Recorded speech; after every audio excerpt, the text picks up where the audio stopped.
हम लोग नर रूप के नारायण, नर से बने नारायण, साधारण मनुष्य से ईश्वरत्व तक की यात्रा करने वाले, ईश्वरत्व को पा करके स्वयं ईश्वर बन जाने वाले,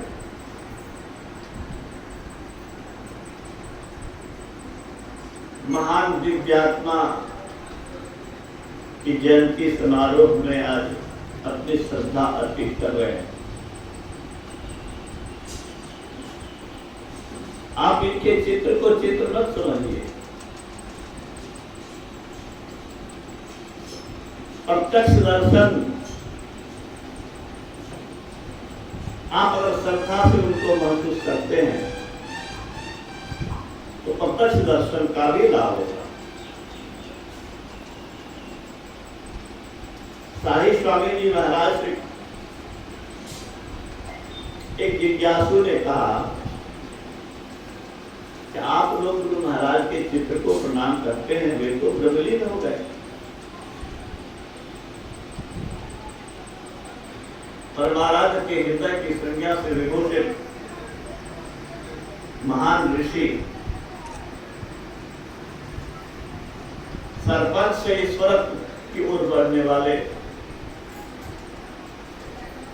महान आत्मा शाही स्वामी जी ने कहा कि ब्रह्मलीन हो गए गुरु महाराज, तो क्या इस कागज में नहीं है? ब्रह्म सृष्टि के कण कण में, जो आप लोग बचपन से ही सुनते आ रहे होंगे कि हिरण्याकश्यप जो अपने पुत्र प्रहलाद से कहा कि कहाँ है तुम्हारा नारायण, उस अनुभूति करने वाले, कण कण में ईश्वर को देखने वाले, महसूस करने वाले महान भक्त प्रहलाद ने कहा था, जो हम लोग सुनते आए हैं कि हम में, तुम में, खड़ग में खम्र, अर्थात सृष्टि के कण कण में। तो सृष्टि के कण कण में अमर पुरुष हो गए।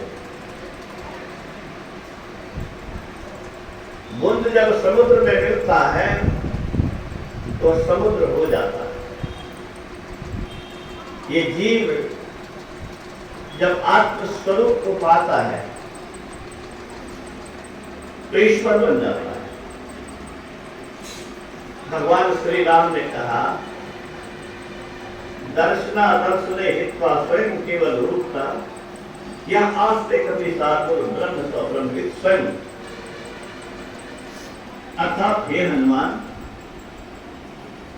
जो दृश्य और अदृश्य जगत को त्याग करके कैवल्य स्वरूप में स्थित होता है, वह ब्रह्म को जानता ही नहीं है और ब्रह्म हो जाता है। हम लोगों को भी वही अवसर मिला है मनुष्य शरीर के द्वारा। परमात्मा ने मनुष्य शरीर देकर के हम लोगों के ऊपर कितनी कृपा की है कि इससे बड़ी कृपा क्या हो सकती है। सर्वश्रेष्ठ शरीर दिया, भूमंडल के सर्वश्रेष्ठ भाग में जन्म लेने का अवसर दिया, और सर्वश्रेष्ठ संत के समय में उनके ज्ञान को पाने का अवसर दिया। अब एक ही कमी है कि हम अपने समय का सर्वश्रेष्ठ उपयोग करें, और समय का सर्वश्रेष्ठ उपयोग यही है कि सर्वश्रेष्ठ की शरण में हम अपने को अर्पित करें और सर्वश्रेष्ठ से जुड़ करके सर्वश्रेष्ठ बन जाए। लोहा जब चुंबक से सटता है तो लोहा लोहा नहीं रहता है, लोहा चुंबक बन जाता है। ये जीव ईश्वर से सटने के बाद, ईश्वर से मिलने के बाद, ईश्वर को पाने के बाद वह ईश्वर को जानता ही नहीं है, ईश्वर हो जाता है। भगवान श्री राम के वचन को आपने सुना, और इसी को गुरु महाराज के शब्दों में सुनो जीवात्म प्रभु का अंश है। जस अंश नर को देखिए, घटमथ प्रपंचन जब मिटे नहीं अंश कहना चाहिए। तब वह अंश नहीं रहता, अंश अंशी से मिलकर के अंशी ही बन जाता है। बुंद समुद्र से मिलकर के समुद्र हो जाता है, जीव ईश्वर से मिलकर के ईश्वर ही हो जाता है। तो ऐसे महापुरुष के, महान आत्मा के, सर्वश्रेष्ठ आत्मा के की जयंती हम लोग मनाने, उनके चरणों में श्रद्धा के कर रहे हैं। मैं समझता हूं कि इससे सर्वश्रेष्ठ काम कोई हो नहीं सकता है। लोहा अगर चुंबक के पास जाए नहीं तो लोहा चुंबक बने कैसे? सर्वश्रेष्ठ आत्मा कहिए, परमात्मा कहिए, उस आत्मा के पास हम जाए नहीं, जाने की कोशिश न करें, हम उस स्थिति को नहीं पा सकते जो सारे दुखों से छूट सके।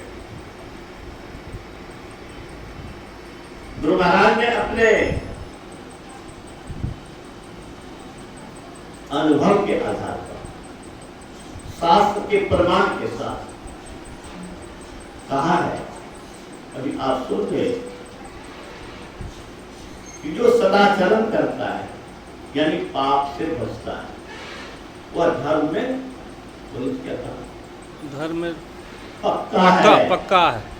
गौर से तुम नहीं सुना है? जो झूठ, चोरी, नशा, हिंसा और व्यभिचार, पांचों पाप से अपने को बचाता है, वह धर्म में पक्का है। और गुरु महाराज ने यह भी कहा कि धर्महीन मनुष्य पशु तुल्य। तो हम आप मनुष्य में दो प्रधान बातें हैं गुरु महाराज के समय, ईश्वर भक्ति और सदाचार। पाप से वर्जन नहीं और ईश्वर की भक्ति नहीं तो मनुष्य नहीं।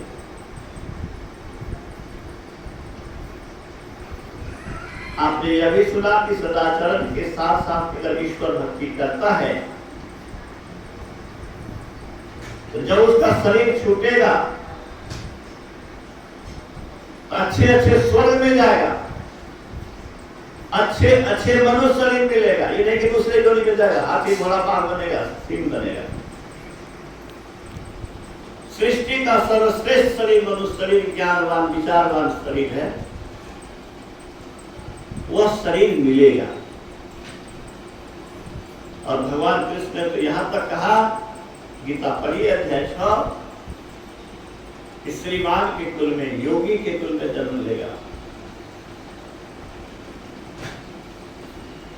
बचपन से ही उसको वह संस्कार आगे बढ़ाएगा। अनेक जन्म संसिद्धो ततो याति परां गतिम। अनेक जन्मों के बाद, अनेक जन्म में भक्ति करने के बाद, भक्ति मार्ग में बढ़ते बढ़ते अंत जन्म ऐसा होगा कि मरिए तो मर जाइए, छूट पड़े जंजाल, ऐसी मरनी को मरे जिनमें 100 बार संत कबीर साहब। और गुरु महाराज ने कहा,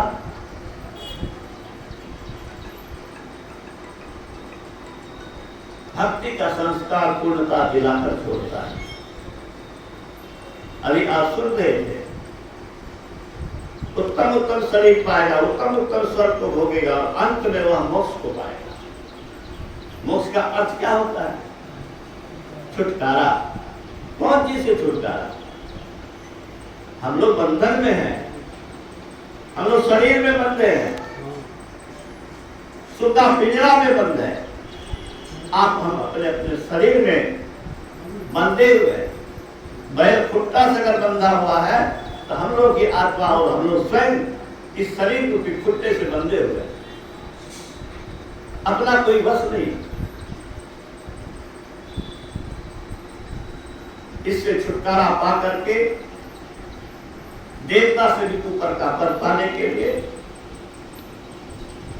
मनुष्य शरीर है, जो गुरु के बिना, गुरु युक्ति के बिना इस ऊंचाई को, इस उन्नति को हम नहीं पा सकते। इसीलिए कबीर साहब ने कहा कि जिनकी लगन गुरु सो नाही, ते नर खरकू कर सब जग में दिलखा जन गवाए। किसी भी आदमी को जो भक्ति नहीं करता है, गुरु के शरण में नहीं है, उसको कह दीजिए तुम गधे हो, कुत्ते हो, कितना बुरा मानेगा, लाठी लेके तैयार हो जाएगा।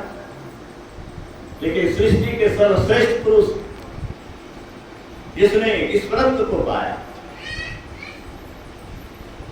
जिसको समुद्र में डुबाने का प्रयास हुआ, हाथी से कुचलवाने का प्रयास हुआ, तरह तरह से दंडित करने का प्रयास किया गया, लेकिन उसके शरीर में सरोज तक नहीं आई और अपने सिद्धि शक्ति दिखाया और अपने मौत से संसार को त्यागा।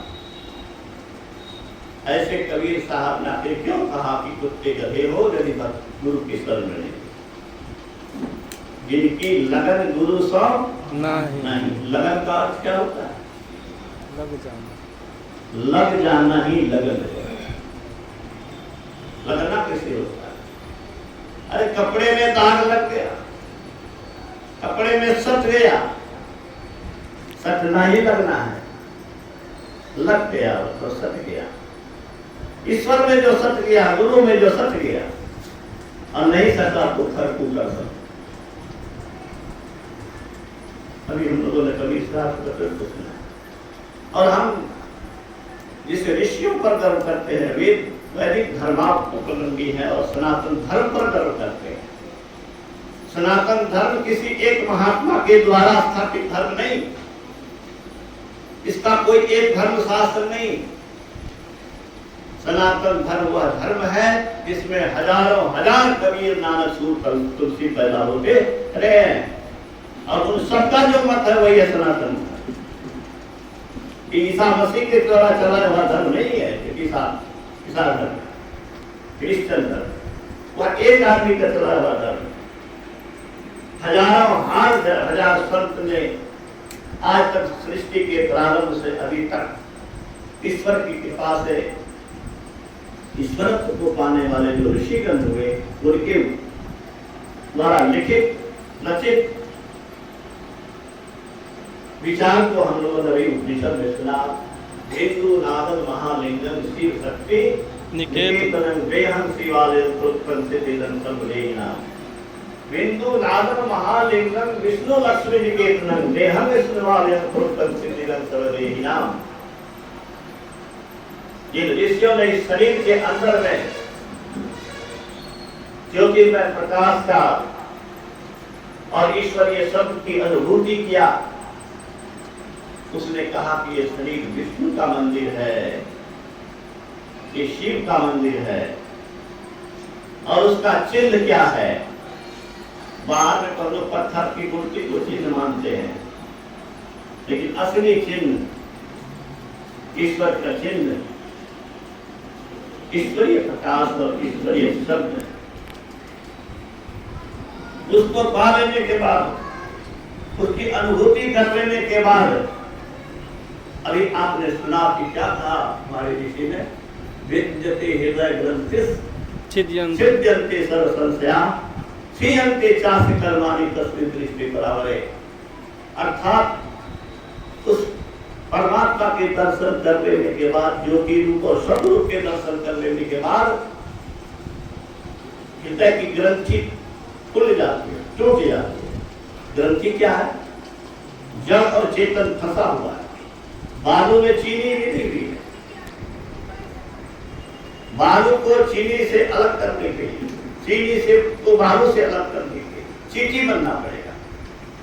और चीटी बनने का अर्थ है ध्यान अभ्यास करके, अपने मन को एकाग्र करके, सुषुम्ना के अंतर प्रवेश करके अंदर में अपने ब्रह्म प्रकाश और ब्रह्म की अनुभूति करना। हमारे ऋषियों ने कहा कि जड़ और चेतन अलग हो जाए। मतलब क्या समझेंगे मनीष जी? शरीर और आत्मा अलग हो जाए। फिर शरीर को काट दो, उसको कोई कष्ट नहीं हो सकता। शरीर को जला दो, उसको कोई स्पष्ट हो सकता। ये कैसे होगा? बिंदु और नाद, ज्योतिर्मय बिंदु, अंदर के प्रकाश और अंदर के शब्द, ईश्वरीय शब्द को पाने के बाद।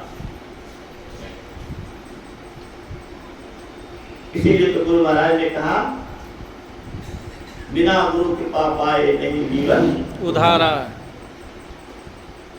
अरे साधारण से सब लौकिक विद्या पुस्तक आपके पास है, उसमें ज्ञान बहुत है, लेकिन गुरु नहीं बतावे तो आप नहीं बोल सकते, नहीं समझ सकते।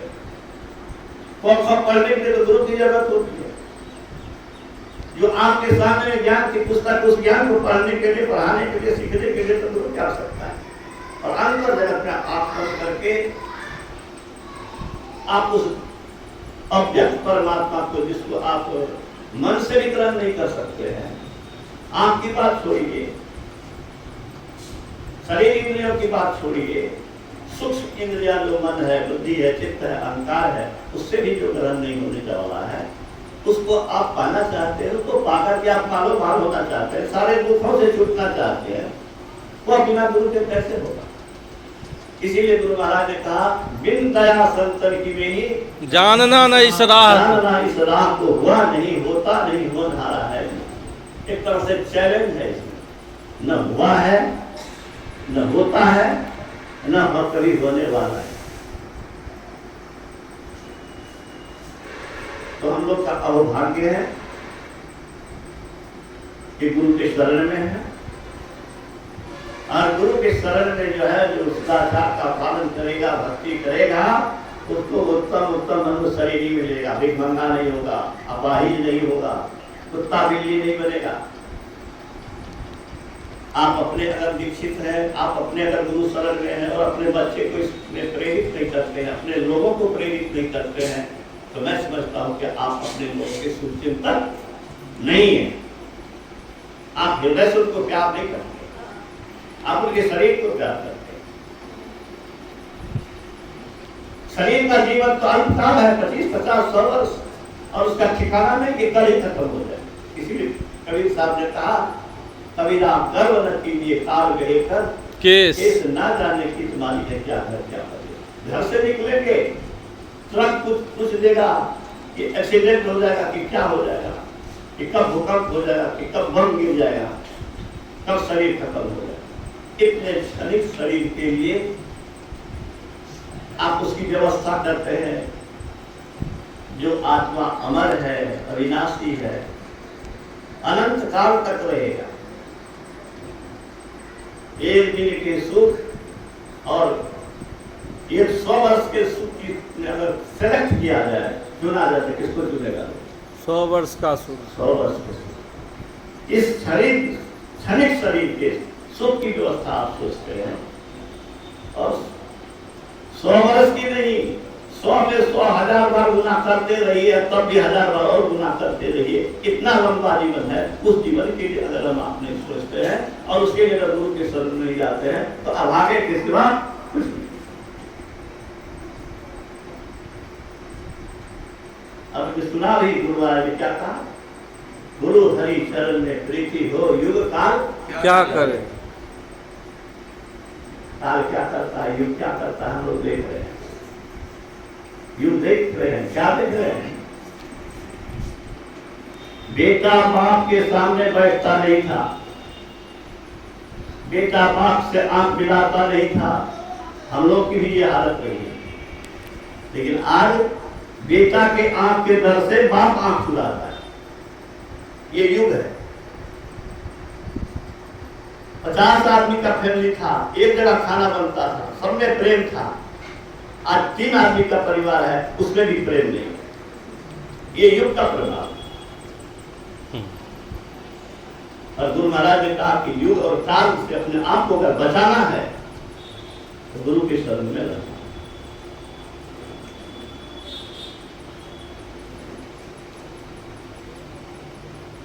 गुरु हरि शरण में प्रीति हो, युग काल क्या करे। कछुवी की दृष्टि दृष्टि हो, जंजाल क्या करे। वाह, क्या गुरु महाराज ने कहा। कछुआ अपने अंग को समेट करके भीतर घुस गया, बाहरी चोट उसका क्या बिगाड़ेगा? जिसने इस शरीर से अपने आत्मा को अलग कर दिया, उसके शरीर को चूर्ण दो, उसको क्या असर करेगा? भगवान बुद्ध के शिष्य बोधगल्या तो सांप्रदायिकता के द्वेष के कारण इतनी पिटाई किया कि उसका हड्डी को तोड़ दिया, छट विछट हो गया शरीर, लेकिन वह समाधिस्थ था। समाधि से जब वे उतरे, शरीर में आए, शरीर ज्ञान में आए, तो उसने निर्णय किया कि शरीर अब रहने के लायक नहीं है, गुरु के शरण में जाके शरीर त्याग करूंगा। अपने योग बल से भगवान बुद्ध के चरण के पास जाकर के शरीर को त्याग किया। गुरु महाराज के प्रवचन में आया है कि शिष्यों ने कहा कि इतने बड़े तपस्वी की ये दुर्दशा क्यों? गुरु महाराज भगवान बुद्ध ने कहा कि पूर्व जन्म में माता पिता को असहाय अवस्था में जंगल में छोड़ दिया। उपकारक के उपकार को नहीं माने वो कीर्तन है, कीर्तन पापी होता है और पापी की दुर्दशा तय होती है। जिसको बेटा है, जिसको बेटी है, उसको पता है कि हम कितना प्यार बच्चे से करते हैं। अपनी लालसा को तिलांजलि देकर बच्चे की लालसा की पूर्ति की जाती है। अपना खाना छोड़कर के अच्छे अच्छे चीज बच्चे को खिलाया जाता है। अपने दुख की परवाह किए बिना बच्चे के सुख की चिंता करते हैं। उस माता पिता को आज असहाय अवस्था में देखा जाता है, अच्छी अच्छी फैमिली में, और अनाथालय में भर्ती हो रहा है। पिता रोते हैं, धिक्कार है उन पुत्रों को कि जिनका पिता आपके से डरता है और जिनसे आप नफरत करते हैं, और पिता के दिल में आपके प्रति स्नेह नहीं है, तो आपका जीवन व्यर्थ है और आपका भविष्य अंधकार में है। आप दुर्दशा भोगेंगे। अभी आप सुन लिया कि बोधगल्या की क्या दुर्दशा हुई पूर्व जन्म के एक किसी पाप के कारण। तो मैं कह रहा था कि युग काल क्या करे, जब नाश का विश्वास हो फिर आस क्या करे। गुरु महाराज अपनी पंक्ति बता, शरीर नाश ही होना है, ये संपत्ति छूटना ही है, इससे आसक्ति क्या करना, इस पर भरोसा क्या करना। जब नाश का विश्वास हो, विश्वास है लेकिन नाश होगा, तो फिर इसकी आशा क्यों करते हो? फिर भजन धनी खास हो, फिर त्रास क्या करे। गुरु महाराज कहते हैं कि जिसको भजन में भजन रूपी धन जिसके पास है, उसको किसी धन की आवश्यकता नहीं, किसी चीज की से डरने की जरूरत नहीं। भक्त किसी से नहीं डरता है, डरने की जरूरत है। भगवान की छत्र छाया, ईश्वर की छत्र छाया, गुरु की छत्र छाया जिस पर रहे, उसका कोई बात भागा नहीं कर सकता।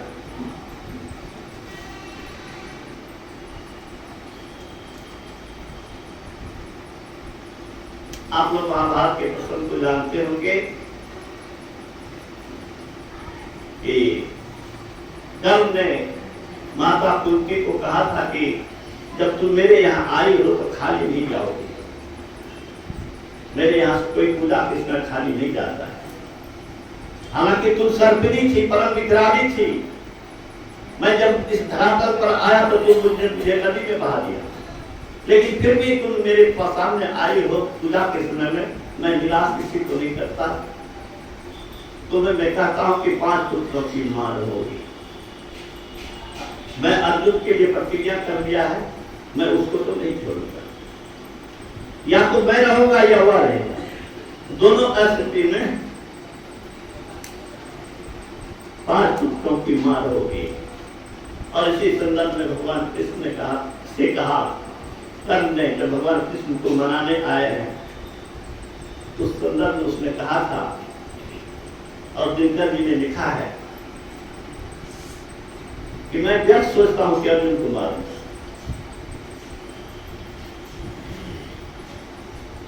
दिनकर जी ने लिखा कि कृष्ण के कर की छां जहां है, अरे गुरु के बड़ा हंस जिसके मस्तक पर है, उसको ब्रह्मांड का कोई बम कुछ बिगाड़ सकता है क्या? कुछ नहीं बिगाड़ सकता। गुरु गोविंद सिंह के शिष्य बंदा बैरागी के उसको दहकती आग से गर्म लोहे का सलाखा लेकर के शरीर के मांस को नोचता था और मुस्कुराता था। फिर उस याद में कहा था कि इस्लाम स्वीकार करो अथवा मरने के लिए तैयार रहो। कहाँ मर सकता हूँ, छोड़ सकता हूँ, लेकिन इस्लाम स्वीकार नहीं करता। और उसी क्रम में लोहे के गर्म सलेशे से उसके शरीर का मांस नोचता था। गुरु महाराज के प्रवचन में आया है, वह मुस्कुराता था। फर्रुखसियार बादशाह आश्चर्य में पड़ गया, अरे तू मुस्कुरा रहा है? हाँ, मैं मुस्कुरा रहा हूं। मैंने भगवान कृष्ण के उपदेश को आत्मसात किया है। शरीर को तुम जला सकते हो, मुझे कुछ नहीं जला सकते। यही कला इस सत्संग का विषय है और इसी के लिए गुरु की जरूरत है और सारे दुखों से छूटने की जरूरत है, सारी दुर्दशा से छूटने के लिए यही रास्ता है। इसलिए गुरु महाराज ने कहा, संत मता दिनो गति नहीं। गति का मतलब क्या? कल्याण नहीं, भलाई नहीं। लोग सोचते हैं कि धन कमा लेंगे तो भला होगा, विद्वान हो जाएंगे भला हो जाएगा, पद पा लेंगे भला हो जाएगा। इसका किसका भला हुआ? कौन दुख से छूट गया? भलाई होती है अंतकाल की भलाई, फिर दुख में बदल जाता है। इसीलिए बड़ी आवश्यकता है गुरु के शरण में रहने की। समय बहुत अधिक हो गया है, मुझे कहने भी मन लगता है, आपको सुनने भी मन लगता है, लेकिन अभी मैं विराम देना चाहता हूं।